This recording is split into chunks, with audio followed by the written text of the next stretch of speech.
É tempo do habitual comentário de Pedro Santana Lopes aqui na CMTV e no CM Jornal. Boa noite. Das presidenciais já vamos falar mais daqui a pouco. Desse tema atual. Desse tema, muito atual, principalmente depois do que disse Marcelo Rebelo de Sousa. Vamos falar mais à frente. Para já, o estado da economia. Até porque hoje Paulo Portas anunciou, digamos assim, que Portugal nas próximas semanas sairá daquilo que se chama recessão técnica. Enfim, eu não sei bem o que ele quer dizer com recessão técnica, mas pelo menos há sinais de recuperação. Sim, há sinais de recuperação, isso é o mais curioso no meio disto tudo. E o que o Vice-Primeiro-Ministro vem dizer aponta nesse sentido. Ou seja, sair da recessão técnica, julgo que ele quer dizer mais do que um trimestre com crescimento positivo. E por isso eu também não percebemos, nós continuamos nós passamos a cair menos, mas continuamos com crescimento negativo. Ou seja, mas em termos de curva, a estatística inverteu-se. A curva só, pronto, é por aí. E, portanto, vai ser o segundo trimestre e tudo aponta, de facto, para que o terceiro trimestre confirma o anterior e, por isso, o ano é capaz de acabar mesmo, segundo as previsões que vão chegando, com essa tendência a confirmar-se. Isto é um dado interessante, porque revela, por um lado, que apesar de toda a agitação política que existe internamente, a economia como que vai ganhando forças por ela própria. Eu julgo que isto tem duas componentes aqui. Vamos lá ver.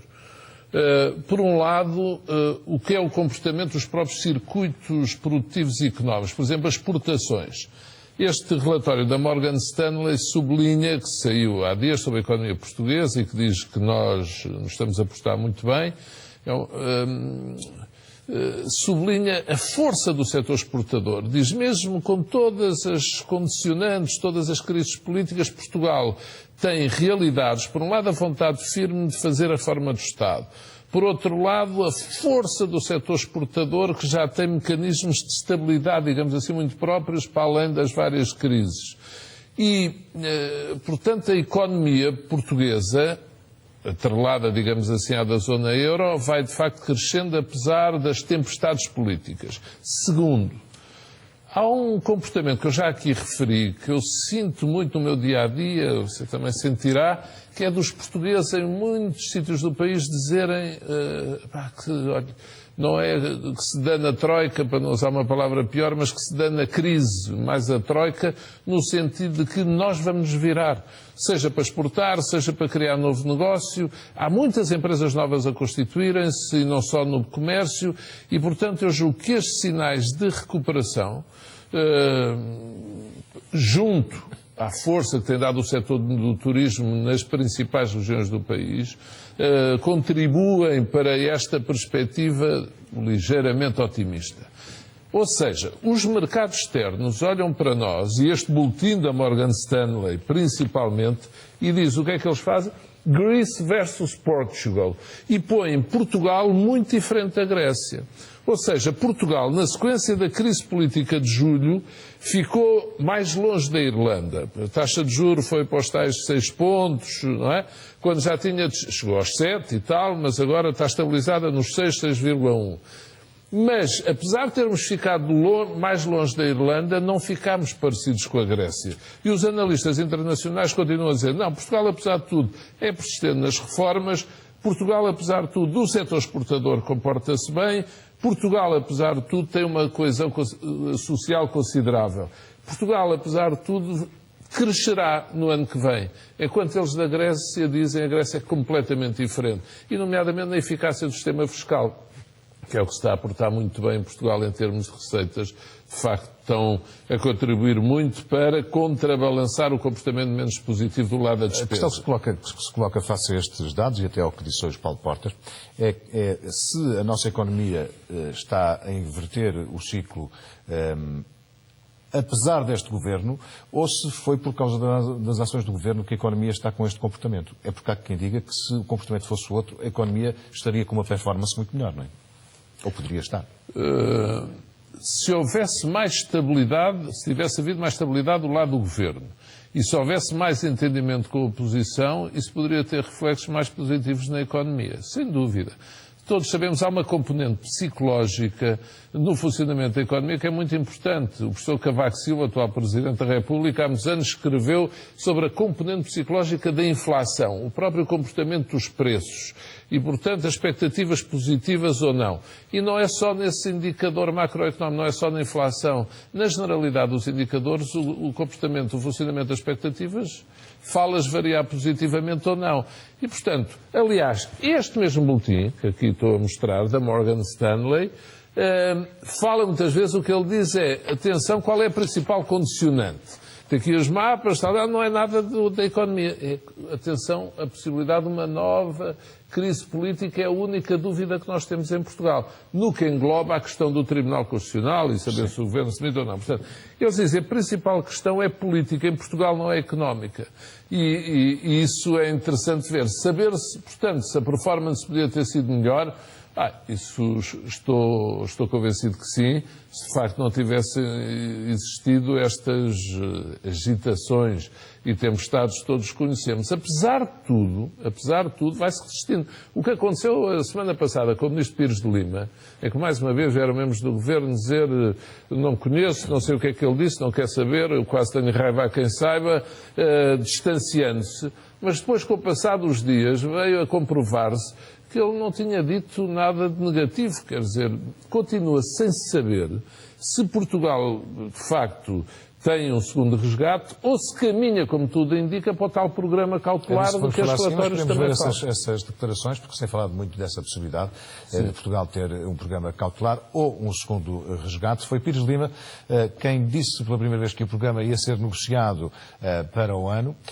Depois das afirmações do Ministro da Economia, a oposição pediu explicações a Pedro Passos Coelho. Foi em Londres que Pires de Lima deixou a garantia. We still have some work to be done, some progress to be achieved, but our aim is, of course, start negotiating a cautionary program in the first months of 2014. As afirmações do Ministro da Economia, a agência Reuters, tiveram eco em Portugal. No mesmo dia, Jorge Moreira da Silva disse desconhecer de que fala Pires de Lima. Essa notícia deve ser clarificada. Um resgate é um programa que associa um conjunto de condições, um montante financeiro atribuído a um país. Esse é um resgate e é um processo que esperamos que seja concluído até junho do próximo ano. Um programa cautelar é uma definição que ainda não existe no espaço público e, por isso, não me quero pronunciar. Com o Governo a falar a duas vozes, o PS exigiu explicações. O Primeiro-Ministro disse-me no dia 4 de outubro, a uma pergunta no debate quinzenal, que Portugal não necessitava de um segundo programa. E ontem o Ministro da Economia, em Londres, veio dizer que Portugal estava a trabalhar num segundo programa. E, portanto, o Primeiro-Ministro precisa rapidamente se explicar ao país. A confusão instalou-se e um dia depois de ter dito que era intenção do Governo negociar um programa cautelar em 2014, Pires de Lima mudou o discurso. Eu falei da utilização de um seguro cautelar, é disso que se trata, porque isso está previsto para todos os países que cumpram. Não há nenhuma preparação, nem eu tenho autoridade. Mas para a antiga Ministra das Finanças vai ser inevitável que Portugal venha a precisar de um programa cautelar. Pensar que nós saímos desta situação e logo no dia seguinte entramos nos mercados e saímos é verdadeiramente irrealista. Isto é, se eu um dia tiver partido as duas pernas, estiver engessada durante 2 anos e meio, porque estou com as pernas partidas, portanto não faço absolutamente nada sem ser ajudada. De repente tiram-me o gesso, independentemente do tratamento que me fizeram, a verdade é que estive engessada, tiraram-me o gesso e acham que eu começo a andar logo de repente sozinho, que não preciso de muletas. Havendo ou não um programa cautelar, a verdade é que Bruxelas considera que ainda é prematuro o país pensar nessa hipótese. Pedro Santana Lopes, esta discussão tem... enfim, houve alguma confusão também entre o que é um programa cautelar e o que é um segundo resgate. E aí está a origem, talvez, da crispação na discussão política. Porque ouvimos ali António José Segura dizer que Pires de Lima falou de um segundo resgate e não foi disso que ele falou. Ele falou de um, em inglês, ele disse um cautionary program e que é diferente de uma segunda... E o problema é esse também, é que confunde-se conceitos, como está a dizer. Um segundo resgate, pronto, é uma segunda edição do que tivemos agora. Empréstimo, com condições muito duras à cabeça, um caderno de encargos temos de seguir, um novo memorando, e temos de seguir aquilo tudo à linha, e se não cumprirmos não vem a nova tranche. Um programa cautelar é um compromisso do país com metas em geral, no qual fica uma verba consignada para o caso de necessitarmos dela, e sem um caderno de encargos daquele tipo, um memorando assinado como é no caso de um resgate. E desse vamos mesmo precisar. Desse é praticamente certo. Mas qualquer destes implica que não façamos a tal reestruturação da dívida tantas vezes falada e sugerida por várias forças da oposição, em vários momentos. O próprio Partido Socialista chegou a falar em reestruturação da dívida. Reestruturação da dívida é que fica afastada, ou seja, o que nós já devemos do financiamento que foi feito tem que ser pago e nas condições que estão estipuladas. Depois, como estamos em condições de a Troika sair, a questão é, então e depois o que segue? Porque não podemos voltar aos mercados, como estava a dizer já. Com as taxas de juros a 6%, é impossível voltarmos aos mercados. Só quando elas baixarem. E, portanto, quando não baixarem, das duas uma nos emprestavam mais dinheiro, não podemos ir aos mercados buscá-lo, ou então há esse programa cautelar, que não tem nada de mal, e eu acho que os portugueses também precisam de ser mais esclarecidos, porque às vezes há aqui muita confusão terminológica e muita linguagem tecnocrática. Eu acho que o próprio Governo deve aprovar e estruturar um programa cautelar. Acha que nessa estruturação do programa cautelar o PS devia ser chamado à mesa? Eu acho que sim. E eu pareceu-me ouvir o Primeiro-Ministro dizer, mas depois eles tiveram uma troca muito ríspida de palavras, dizer se for para isto e para isto e para isto eu estou disposto a conversar, mas depois o líder da oposição dizia não, mas o senhor está disposto a conversar, mas depois faz tudo ao contrário, não é? E pronto, não se sente o ambiente ainda que lhes permita sentarem-se à mesa. Eu acho que isso, com mais patrocínio do Presidente da República ou menos patrocínio, é inevitável. E acho que os portugueses agradeciam aos líderes dos principais partidos se eles mostrassem essa capacidade para sentar à mesa e preparar com tempo o pós-Troika. O orçamento vai ser votado este mês. Até daqui a um mês, estamos no fim de outubro, fim do mês de novembro é votado na especialidade. Portanto, depois temos a questão das fiscalizações, da constitucionalidade ou não, mas acho que os portugueses respiravam de alívio se soubessem que os líderes dos principais partidos chegavam a acordo sobre as bases mínimas do pós-Troika. Não quer dizer sobre as medidas, mas sobre as bases mínimas do que se deve seguir no pós-Troika. Isso é um bocado o que queria o Presidente. Eu acho que o Presidente... Enfim, o Presidente pode voltar à cena agora. Pode insistir nessa matéria. Pós-orçamento, eu acho que o Presidente neste momento está à espera que a Assembleia despache, entre aspas, a questão do orçamento, para depois ele voltar à cena. Provavelmente só com a fiscalização sucessiva e não com a fiscalização preventiva, e depois então ir pedindo, enquanto o Tribunal Constitucional faz a fiscalização sucessiva de normas do orçamento, o Presidente estimular esse diálogo entre partidos. E depois, ao diálogo entre partidos, para preparar o pós-Troika, temos eleições europeias e eu estou convencido, então, aí se verá se caminhamos para eleições no prazo normal ou para eleições antecipadas. Não acredito, continuo a não acreditar nessa hipótese de coincidir as eleições legislativas com as europeias, que serão em maio e não em junho, normalmente são em junho, mas no próximo ano serão em maio de 2014. E por isso acho que não temos tempo para isso e é bom que isso não aconteça. Porque, atenção, isto nós falámos no princípio da economia a andar apesar das crises, isto não estica. Já esticou muito. Se há mais crises dentro do Governo ou fora do Governo, por isso eu digo, o Governo também deve adotar um programa cautelar para si próprio, para evitar estas polémicas. O Ministro do Ambiente, se não sabia o que é que estava, se não estava no espaço público, como ele diz, não tinha falado. Porem-se a falar para discordarem uns dos outros, é melhor dizer não falo. Como a Ministra da Justiça, por exemplo, faz às vezes, que tem sido muito por dentro em intervenções políticas, agora, só apanhar de surpresa. Não falam. Vão-se informar e dizem o que é que vão fazer. O Primeiro-Ministro, depois, quando falou no debate quinzenal, resolveu a coisa. Já estavam as contradições feitas, não é? Já estavam feitas. Ele disse, não há grande diferença, isto vai tudo dar ao mesmo. Pronto. Mas aí já estava mal, já estava subentronado. Para a imagem da semana, escolheu o evento de José Sócrates e a primeira fila do evento... Mas não foi por causa do evento, foi por causa da primeira fila. Do evento do lançamento do livro de José Sócrates. Estamos a ver agora essas imagens, onde estão algumas personalidades da vida pública portuguesa, algumas do partido, outras que não são, que se saiba, do partido, mas figuras conhecidas como Pinto Monteiro, que foi procurador, vemos na imagem, e Noronha de Nascimento, que estava no Supremo Tribunal, Presidente do Tribunal de Justiça. O que é que lhe ocorreu quando viu estas imagens? Dá razão a Paulo Penedas quando ele diz que pode ter havido na decisão do face ao Aqui está Noronha Nascimento. O ex-presidente do Supremo Tribunal de Justiça. Esclarecer? Sim. Vamos ver. Eu escolhi, de facto, estas imagens por causa da presença de figuras destacadas da Justiça até há pouco tempo. O Dr. Pinto Monteiro foi Procurador-Geral até há cerca de um ano e o Dr. Noronha Nascimento até saiu depois. Ex-presidente do Supremo Tribunal de Justiça. E qual é a questão?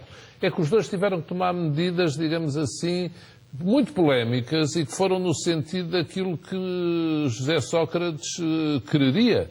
O Dr. Pinto Monteiro não viu razões para abrir inquérito ao ex-primeiro-ministro várias vezes, nomeadamente a propósito do caso de Freeport, e o Dr. Noronha Nascimento, enquanto Presidente do Supremo Tribunal de Justiça, deu ordem de destruição das escutas que envolviam no processo de face oculta, envolviam, porque estava a falar com Armando Vara, não quer dizer que José Sócrates tivesse alguma culpa, mas... Ficamos sem saber, porque não sabemos o seu... Não sabemos, foi destruído. Ora, o Dr. Pinto Monteiro, devo dizer, também esteve presente no lançamento de um livro meu, O Pecado Original, lancei há pouco tempo. Só que a questão, exatamente, é um bom exemplo. O Dr. Pinto Monteiro nunca tomou nenhuma decisão que pudesse ser tida como, digamos assim, a meu favor. Eu não estou a dizer que ele não foi isento quando decidiu daquela maneira e, portanto, não abrir inquérito em relação a José Sócrates. Mas houve muitas pessoas que o criticaram por essa decisão. E por essas decisões em que Pinto Monteiro disse-me não via fundamento para abrir inquérito. Eu respeito, tenho muita consideração, tenho mesmo pelo ex-procurador-geral da República, Pinto Monteiro. Aliás, estive até na cerimónia da sua despedida, porque tenho mesmo respeito pelo seu trabalho e para além da sua figura. Acho que não foi prudente nem sensato eles dois irem aqui exatamente por isso, porque a Justiça, para além de ser séria, que é com certeza, são duas pessoas sérias, mas tem que parecer. E as incompatibilidades não podem ser só para os chamados políticos, têm que ser também, como são, para aqueles que prestam serviço público na área da justiça. Magistrados, procuradores do Ministério Público, juízes, e, portanto, que não podem... Isto era uma cerimónia com forte carga política, era um lançamento de um livro... Era isso que eu ia sugerir. A questão é o lançamento de um livro, normalmente, para além da imprensa, convida-se pessoas relativamente próximas. Mas, neste caso, isso não é tanto assim, porque Sócrates suponho que convidou mais de 1000 pessoas. Convidou, aliás, devo dizer, foi extraordinária a afluência. E que obteve muita afluência. E aí já não se pode dizer que todas as pessoas que ali estão são amigos próximos de José Sócrates. Não é? Não, mas aquela primeira fila, olha, eu não vejo lá ninguém do PSD, do CDS, do PC, ninguém. Aquilo que apareceu ali, digamos assim, o regime, Seguro e Costa também não, mas que apareceu o regime, o tempo do governo de Sócrates em peso. Estavam empresários, estavam muitas pessoas, quer dizer, pessoas da cultura. Foi uma afluência, eu diria, praticamente inesperada e não organizada, mas que dirigentes do PS. Aquilo foi uma festa socialista. Lula da Silva, Mário Soares, Jaime Gama, Manuel Alegre. Então estão lá no meio, na primeira fila, Noronha Nascimento e Pinto Monteiro. Eu acho que se eles soubessem que aquilo ia ser assim, provavelmente não teriam ido. Mas o problema é que tem de se ter cuidado. É outro programa cautelar, sabe? Eu estou à vontade para dizer isto, já sublinhei a consideração de Pinto Monteiro. Pinto Monteiro, enquanto era Procurador-Geral, tomou uma decisão em relação ao tempo que eu estive na Câmara de Lisboa, foi constituir unidades de investigação especiais, uma medida quase excepcional, nunca houve para mais tempo nenhum. Parecia que tinham instalado ali um grupo de foragidos e ele fê-lo. E, portanto, depois esteve no meu livro. Mas lá está, teve no meu livro, mas nunca tinha tomado nenhuma decisão que se pudesse dizer, entre aspas, a favor. Com José Sócrates, não. E eu acho que isto caiu mal, mas tenho a consideração suficiente por eles para dizer que se eles soubessem, não tinham ido. Mas para a próxima, é melhor tentarem saber quem vai e quem não vai, para não serem apanhados assim. Ainda por cima, com toda a polémica que já envolvia a entrevista de José Sócrates. Sim, Porque aquela iniciativa teve muito ar, como é... Muita gente dizer assim, é com Sócrates que isto vai lá. Muita gente que lá estaria, porque se calhar acharam com seguro, não, Costa agora foi para a Câmara de Lisboa, se calhar acaba por não poder sair de lá. Sócrates fez esta sucessão de iniciativas com impacto, bem, e foi impressionante. Isso tem que ser dito, é impressionante a capacidade de adesão que José Sócrates suscita na família socialista. Há uma ausência, antes de entrarmos nas frases da semana, que nos leva para as presidenciais, há uma ausência notadíssima, digamos assim, de António José Seguro, que nem sequer foi convidado. Como é que interpreta isso? Pois, eu acho que é uma marcação de uma deusa. Quer dizer, em política e nestas coisas os gestos valem muito. E se José Sócrates não convidou António José Seguro, isso tem um significado de ruptura que eu acho que está de acordo com o caminho que eu acho que Sócrates quer seguir. Que é um caminho, como falámos aqui um pouco a semana passada, à margem de tudo. Se Sócrates, se for candidato a alguma coisa, vai correr sozinho, vai continuar a chamar nomes a toda a gente, vai utilizar aquele estilo de linguagem, vai se comportar de um modo que eu chamaria radical. E estou a chamar sem nenhuma carga ofensiva, como é evidente. O radicalismo em política é uma linha de atuação, é uma corrente. Radical na maneira de estar, despegado, longe do que são os termos de funcionamento atuais do sistema político. Eu acho que José Sócrates, vendo que o PS está ocupado por António José Seguro e uma candidatura presidencial pode estar ocupada por António Guterres ou António Costa, vai querer correr por fora, à espera que algum deles não consiga os seus intentos. Vamos então às frases da semana. São duas que podemos ver agora. O candidato da direita às eleições presidenciais, às próximas eleições presidenciais, vai ser o Dr. Pedro Santana Lopes. E, portanto, um dos. Eu acho que vai ser o, porque os outros vão ter todos medo à última da hora e nenhum deles o vai afrontar e vai acabar por ser o. Mas se quiser, vai ser pelo menos um. E pode ser Marcelo. Pergunto eu, professor. Quer dizer, pode ser, em teoria pode ser. Quer dizer, agora, vale a pena esperar. O máximo que eu posso dizer é o seguinte, é que... É que o professor aparece sistematicamente como um mais bem colocado no campo centro-direita. O professor não pode fazer conta que não vê isso. Nós estamos em 2013. Isto trata-se de apurar quem está mais bem colocado em março, abril, maio, junho de 2015. Falta um ano e meio. Portanto, daqui a um ano e meio, imagino que Durão Barroso sai da Comissão Europeia e recupera. E está a dizer moral, não se pode dizer o seguinte, olha, eu não vou ao jogo desta vez porque não me apetece, porque tenho medo, porque não sei quantos, isto faz lembrar um bocadinho as críticas dos socráticos a António Costa relativamente ao último avanço, não avanço. Portanto, desta vez o professor não diz nem que Cristo deixa a terra. Não, nem digo eu, nem diz o Barroso, nem diz ninguém, não é? Quer dizer, ainda falta um ano e meio para ver o que acontece. Bom, fica ali uma certa dúvida, mas, enfim, Marcelo está disponível. E eu faço-lhe a pergunta diretamente. Pedro Santana Lopes é candidato à presidência da República? Não. Candidato, já disse, em termos públicos ou próximo do que é a vida pública, a renovar o meu mandato como provedor da Santa Casa. Eu acho que em seu perfeito juízo ninguém pode dizer neste momento, mesmo que queira ser, que vai ser candidato a Presidente da República. Quer dizer, falta tempo. Uma coisa é dizer que o admite ser, como Marcelo Rebelo de Sousa disse. O senhor admite ser? Eu já disse também no outro programa de televisão, ninguém, e que já aprendi o suficiente na vida para dizer que não se pode excluir nada para quem já tenha estado na vida pública, como se disse durante esta semana a propósito de Sócrates, quem já foi Primeiro-Ministro, quem já exerceu determinadas funções, nunca sai todo da vida política. Portanto, já aprendi o suficiente. Agora, em circunstâncias normais, não excepcionais, não serei.